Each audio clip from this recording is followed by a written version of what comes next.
Hello, I'm Adrian, and welcome to the latest episode of Analytical Story Battle. If this is your first time here, I highly recommend checking out the episodes leading up to this one. The reason being is that besides the main fight, there's an ongoing original plot that connects all of the fights together.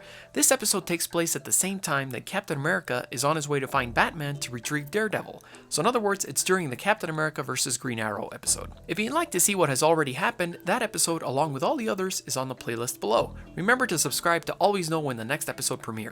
In this series, I place a strong emphasis on the martial arts background of our heroes, so you'll get to see their different fighting styles play out in real time in a fight. These fighting styles were discussed with plenty of detail on how many fighting styles does Black Canary and Black Widow know, which are available in their own playlist as well. Not only do you get an excellent primer on several martial arts in those videos, you'll get to see them execute these techniques in their respective scenes. I like to keep these fights as even as possible, so in other words, I won't use environmental kills in these analytical battles. Nobody's going to reach for a lever that causes the floor to cave in or anything of the sort. I feel these scenarios don't truly test the skill of the opponents. Furthermore, we're going to switch over to a first-person narrator, as that way you can truly see what's going on in the fighter's mind. Time for another experimental educational video, where you'll get to see what the outcome would be in this what-if analytical battle between CW's Black Canary and the MCU's Black Widow.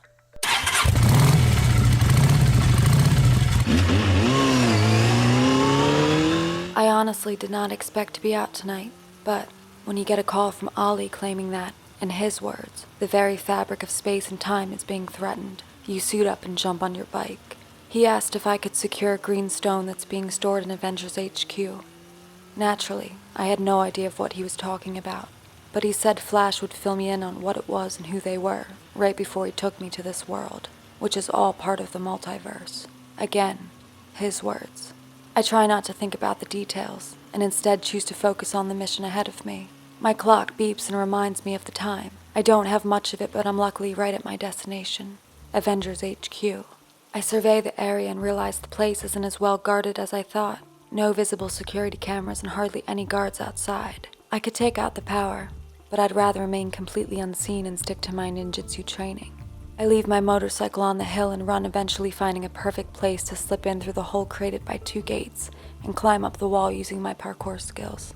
As I arrive to the top, I notice a sniper positioned at the other end of the roof. I slowly make my way towards him, and in one swift movement throw my body and wrap my arms around his neck. I apply pressure and knock him out in a few seconds. These are hard-working 9-to-5ers, no need for them to lose their life over a stone.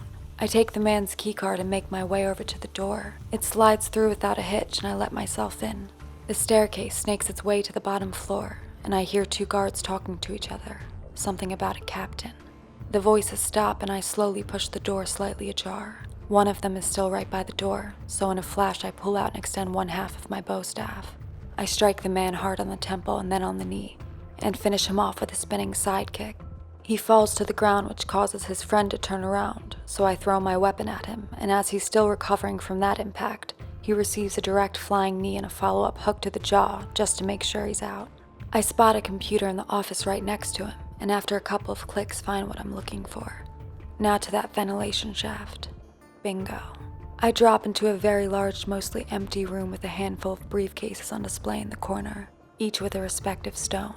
I assume I've already tripped a silent alarm, or I'm about to, so I quickly head over to the briefcase that has a faint green hue coming from it and take it. As I turn around, I hear a door closing. A woman, around my height, with long and feathered red hair stands in front of it.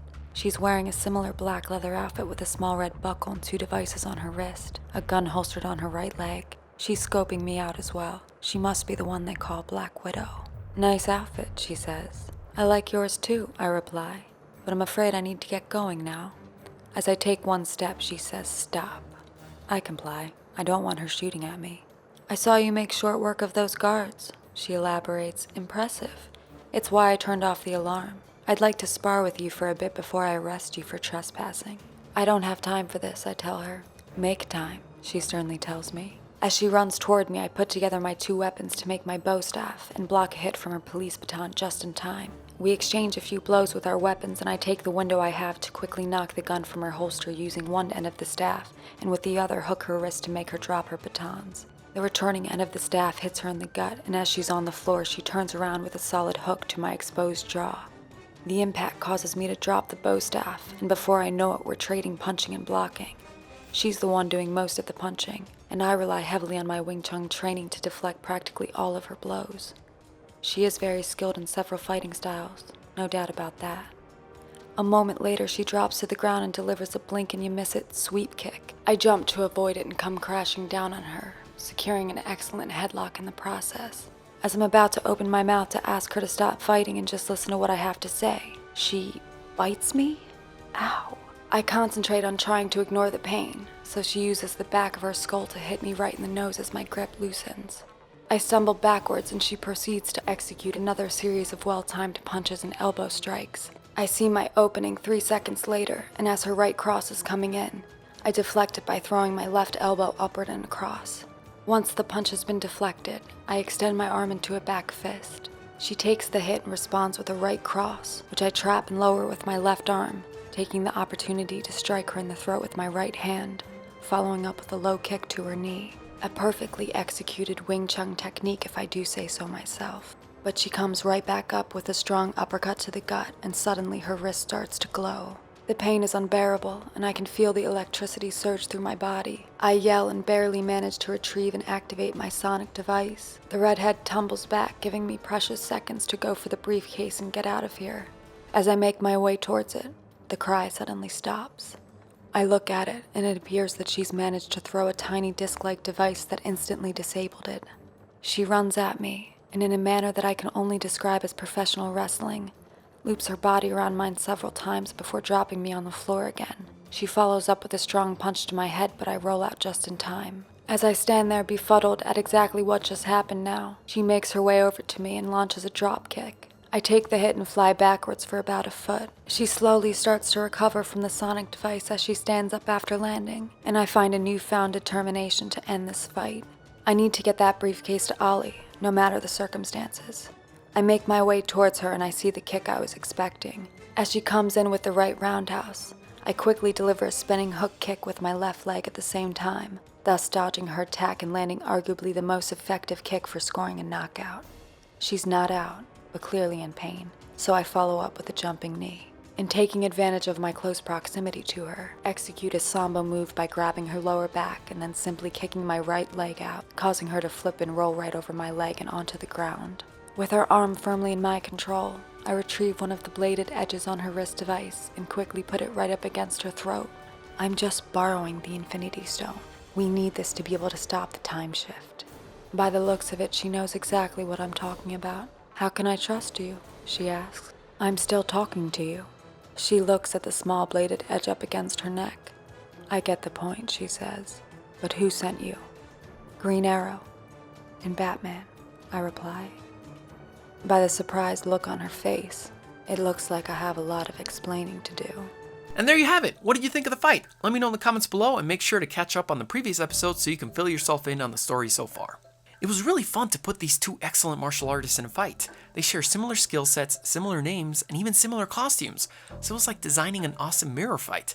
Also, to clarify, that little device that disabled Black Canary's device was the very same device she threw to disable Winter Soldier's arm. As far as the outcome of the fight goes, I believe it came down to the next couple of factors. Black Widow was trained from a really young age to become the elite assassin turned superhero, while Black Canary has been training for about 5 years. So while Black Widow does have the edge on experience over Black Canary, she doesn't have the same training behind her.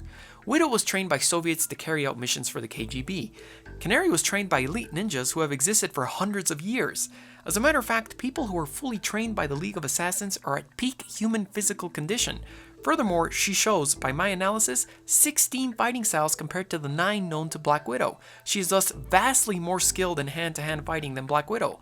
Her fighting style prowess means she's more familiar with the exact counters needed to subdue an enemy in hand-to-hand combat. She also doesn't rely on shock weaponry or guns like Black Widow, so her kicks, punches, and weapon strikes need to have enough strength on their own to suffice.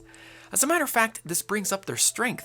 CW's Black Canary is shown training every day and can even perform Oliver's fancy pull-up bar routine with no problem whatsoever. And as I mentioned before, those trained by the League are at peak human physical condition. Black Widow has never been shown training on her off time, unlike Captain America, and it can even be argued she doesn't get as much time as she used to given her expanding role in much more complicated global protection matters. As such, Black Canary is stronger than Black Widow. Every hit she delivers is going to hurt Black Widow more. It's why Black Widow was nearly defeated with the spin hook kick. So in conclusion, due to Black Canary's superior knowledge of martial arts, strength, and training, she won the fight against Black Widow. Join my Patreon to get access to cool behind the scenes stuff and a bunch of other rewards. Subscribe and you can follow me on my Twitter, Instagram, and brand new Facebook fan page, Godzillarex. See you next time.